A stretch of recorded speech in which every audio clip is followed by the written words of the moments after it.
Hello everybody, my name is Sunny Rabbit in case you couldn't tell. Today's video is about Moonflower, a highly requested cat and pretty popular as far as side characters go. Moonflower is the mother of Bluestar and Snowfur. She's also the sister to the medicine cat Goosefeather.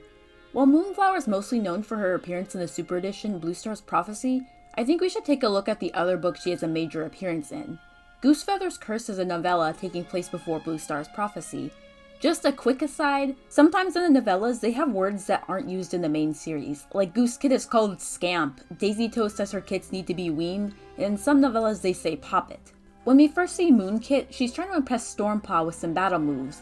Moonkit wants Stormpaw to be her mentor, and Goosekit mentions that she has stars in her eyes whenever she looks at him. During hide and seek with some of the other kits, Goosekit is accused of cheating. They want to play without him, but Moonkit looks apologetic and believes that her brother didn't cheat. When Goosepaw is apprenticed early, Moonkit is among the few to cheer for her brother. Moonkit isn't upset that her brother is being made an apprentice at 4 moons, though her attention does go to the new warriors as she wonders if Stormtail will think she's just a dumb kid now that he's a full warrior. By the time she's an apprentice, there seems to be a change in the relationship she has with Goosepaw, as she finds him talking to himself being very strange. Goosepaw has been advised to not talk about his ability to see the dead to anyone, even his sister, so Moonpaw wishes that her brother could be more like Stormtail, who's normal.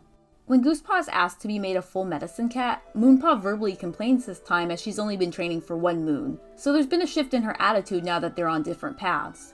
Moonkit seems supportive of her brother being a medicine cat apprentice, but Moonpaw is upset that he's a fully trained medicine cat.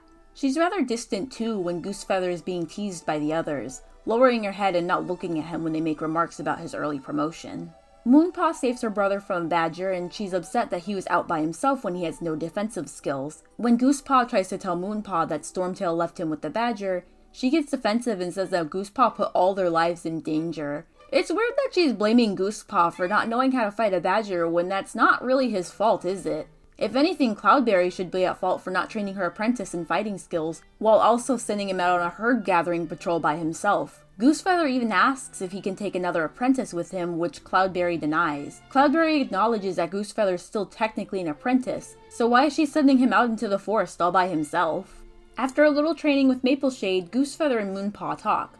Moonpaw apologizes for running off. Moonpaw offers to teach her brother some fighting moves, saying it's not normal to have no friends, and he snaps at her. The next time she appears, she's been made a full warrior, and Goosefeather worries that she'll take Stormtail as a mate, which she does. In the other novellas, she's mostly mentioned here and there, but those appearances are from Bluestar's Prophecy. Bluestar's Prophecy is where we see her being the loving mother we all know her as. She gives me Big Bambi's mom vibes in a way that I absolutely cannot describe. I've compartmentalized them in the same folder in my mind palace for some reason. Anytime I think of Moonflower, the Bambi soundtrack is just gently playing in the background. Moonflower is an interesting character due to her relationship with Stormtail. She's head over heels with him in Goosefeather's Curse, but this relationship only seems to lean heavily in one direction. When Moonflower wants to introduce Stormtail to his kits, she tells them to sit up straight and be polite, which is a weird request considering those are his own children. Moonflower says that Stormtail's a very important cat who doesn't have time to see his kits in the nursery, like Adderfang did with his kits. Stormtail would have been a warrior for some time, so I wonder what he was doing that was so important that he couldn't take time to see his kits. He's notably highly respected, but I don't know exactly what he's doing that other senior warriors or well-respected warriors would be doing that would take up so much of his time. He's requested to eat prey with Pinestar early in the book, so maybe he gets special privileges or something. I guess my question is, what is he doing that, say, Sunfall, the deputy, is not? Anyways, Moonflower wants to have her kits make a good impression on their father. She's still very infatuated with him, though Stormtail seems rather distant. When she tries to get him to comment on their blue eyes, Stormtail just says that they'll make great warriors. Moonflower is proud that her kits look like Stormtail, but Stormtail doesn't relate them to Moonflower in any way. Goosefeather shows up and it's clear that there's still tension between the two. When Moonflower is called over to talk to Pinestar, Snowkit and Bluekit are left with Goosefeather. The kits get into the medicine supplies and Snowkit swallows some poppy seeds, which Moonflower is obviously upset about. She blames Goosefeather for leaving her children alone long enough that they were able to swallow herbs. Moonflower still holds some negative feelings towards her brother. At some point in this book, it seems like Moonflower and Stormtail just aren't mates anymore. It has to be sometime after Bluepaw and Snowpaw are apprentices if I had to take a shot in the dark. Moonflower stops to talk to Stormtail after their apprentice ceremony, and he only walks over after she glances back at him. He's very curt here. Well done. I expect nothing less. Goosefeather says he must be very proud, and Stormtail just says, "Of course." It's a very robotic way of talking about a big step in his children's lives. It's at this point Stormtail begins taking an interest in the warrior Dappletail. He trains her, defends her at the Wind Clan attack, and even Bluepaw notes that Stormtail should save Moonflower like he did with Dappletail, but he just doesn't. The night before the battle even happens, Moonflower doesn't even mention Stormtail at all, despite him being a great warrior. Not a word about their father that could comfort them during a tense night. Moonflower goes on to die, leaving a big impact on the life of Bluestar. She's mentioned sparingly afterwards and gives Bluestar a life for love, and that's the last time we see her. Moonflower seems like a fan favorite character since her death scene is just so sad.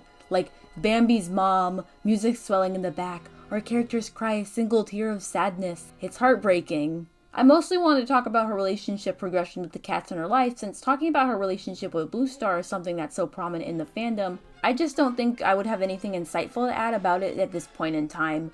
Bluestar's prophecy is almost 15 years old at the time of writing this script. Unless there's a new novella or super edition, I don't think that aspect of Moonflower can be analyzed any further. I do wonder what happened with her relationship with Stormtail. He seemed to be close with her when they were younger, but I can't see what happened in the months between Goosefeather's curse and Bluestar's prophecy that changed that. Or at least I think it's a few months. Goosefeather's curse has Dappletail, Tawny Spots, and Thrushpelt being littermates, but Dappletail is still an apprentice when Bluestar's prophecy begins when her brothers are warriors. In fact, they're all completely different ages, with Tawny Spots being a senior warrior and Thrushpelt being a young warrior. It's gotta be a major inconsistency since the wiki says they were all born 3 years before Bluestar's prophecy takes place, which somehow makes things worse, not better. I guess the further away we get from Goosefeather's curse, the more plausible it becomes that Moonflower and Stormtail just simply grew apart. If we do go with the 6 moonish time skip, there's less speculation to be made outside of Stormtail being some kind of creep. I'm saying around 6 moons since Dapplepaw is not fully grown as noted by Blue Kit. Dapplepaw is larger than a kit but smaller than a full-grown warrior. I think the only thing to be learned with this video is that the Erins really needed some sort of series bible.